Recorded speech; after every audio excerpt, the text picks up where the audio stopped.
দেখতে দেখতে ৩টা রোজা শেষ, আজকে চতুর্থ রোজা। প্রতিদিন ইফতারে একঘেয়েমি আলুর চপ, পেঁয়াজ ও বেগুনি আর খেতে ভালো লাগছে না, তাই ভাবলাম আজকে অন্য কিছু করব। আজকের ইফতারির জন্য ভাবছি লুচি আর আলুর দম করব। এটা আপনাদের ভাইয়া, আদিয়াত এবং আমার তিনজনেরই খুব পছন্দের একটা খাবার। প্রথমে আলুর দম রান্না করে নিব, এই জন্য আলুগুলাকে ভাজতে দিয়েছি আর তারপর আমি একটা মশলা তৈরি করে নিব। এখানে আমি বড় সাইজের 2টা পেঁয়াজ, কয়েকটা রসুনের কোয়া, কিছু আস্ত জিরা, কয়েক টুকরা আদা আর কয়েকটা আস্ত কাঁচামরিচ দিয়ে ভালো করে ব্লেন্ড করে নিয়েছি। আমি কিন্তু রান্না করার আগে সবসময় মশলা করে নিয়ে রান্না করি। ফ্রিজে রাখা মশলা দিয়ে রান্না করলে আমার কাছে খুব একটা ভালো লাগে না। যাই হোক, আলুগুলা লাল করে ভেজে উঠিয়ে নিয়েছি। সেই পাত্রে আরো কিছুটা তেল দিয়ে তার মধ্যে আস্ত গরম মশলা ফোড়ন দিয়েছি আর ব্লেন্ড করে রাখা মশলাটা দিয়ে তেলের সাথে কিছুক্ষণ ভেজে নিয়েছি। তারপর এর মধ্যে দিয়েছি লবণ, হলুদের গুঁড়া, মরিচের গুঁড়া আর ধনিয়া গুঁড়া। সব মশলাগুলাকে এখন খুব ভালো করে কষিয়ে নিতে হবে। মশলা থেকে তেল ভেসে উঠলে তার মধ্যে ভেজে রাখা আলুগুলো দিয়েছি, আরো বেশ কিছুক্ষণ কষিয়ে নিয়েছি।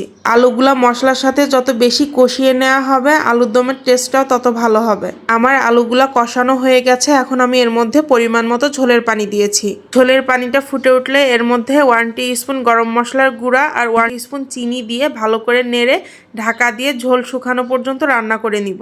এবার আমি লুচির খামিরটা মেখে নিব। আপনারা অনেকে মনে করেন যে লুচি আটার থেকে ময়দা দিয়ে বানালে অনেক বেশি সফট হয় আর খেতে অনেক মজা হয়, কিন্তু সেটা একদমই ভুল ধারণা। আজকে আমি আপনাদেরকে ফুলকো ফুলকো নরম তুলতুলে লুচি বানিয়ে দেখাবো। লুচির খামিরটা করার জন্য আমি প্রয়োজন মতো আটা নিয়েছি, এর মধ্যে স্বাদ মতো লবণ আর 2 টেবিল চামচ রান্নার তেল দিয়ে খুব ভালো করে ময়ান দিয়ে নিয়েছি। আটাটাকে ময়ান দেওয়া হয়ে গেলে এর মধ্যে ফুটন্ত গরম পানি দিয়ে একটা সফট খামির তৈরি করে নিয়েছি। এখানে একটা কথা মাথায় রাখবেন, লুচিটাকে নরম করে বানাতে হলে এখানে অবশ্যই ফুটন্ত গরম পানি ব্যবহার করতে হবে। এখানে যদি আপনি নর্মাল পানি ব্যবহার করেন তাহলে লুচিটা খুব একটা সফট হবে না, তাই জন্য অবশ্যই এখানে গরম পানি ব্যবহার করবেন। আটার খামিরটাকে আমি আধা ঘন্টার জন্য রেস্টে রেখে দিয়েছি। আর অন্যদিকে আমার আলুর দমটাও হয়ে গেছে প্রায়।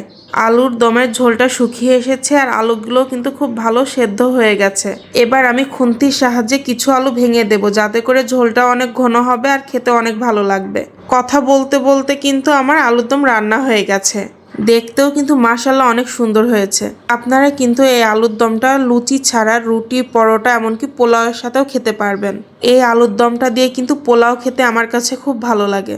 এবার লুচিগুলা বানিয়ে ভেজে নেওয়ার পালা। আমি কিন্তু আজকে লুচিগুলা হাতে বানাবো না। হাত দিয়ে না বানালে কি দিয়ে বানাবো সেটাই তো ভাবছেন।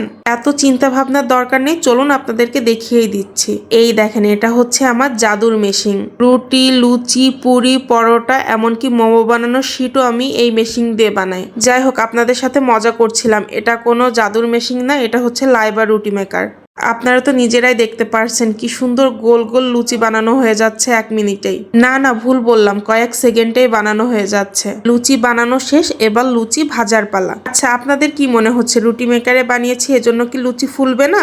অবশ্যই লুচি ফুলবে। দেখেন, আমি লুচিতে হাতও দিইনি, কিন্তু লুচি ফুলে টইটুম্বর।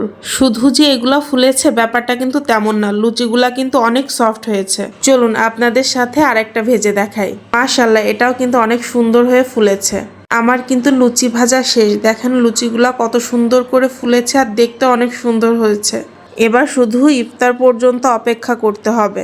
আলহামদুলিল্লাহ, এটাই ছিল আমাদের চতুর্থ রোজার ইফতারি। আমি কিন্তু প্রায়ই একঘেয়েমি ইফতারি থেকে একটু বের হয়ে এসে পরিবারের সবার জন্য নতুন নতুন কিছু রান্না করার চেষ্টা করি, যেটা আমার পরিবারের প্রত্যেকেই অনেক পছন্দ করে। যাই হোক, আজকের ভিডিওটা এই পর্যন্ত। আপনারা আজকে কি দিয়ে ইফতারি করলেন আমাকে কমেন্টের মাধ্যমে জানাবেন। আল্লাহ হাফেজ।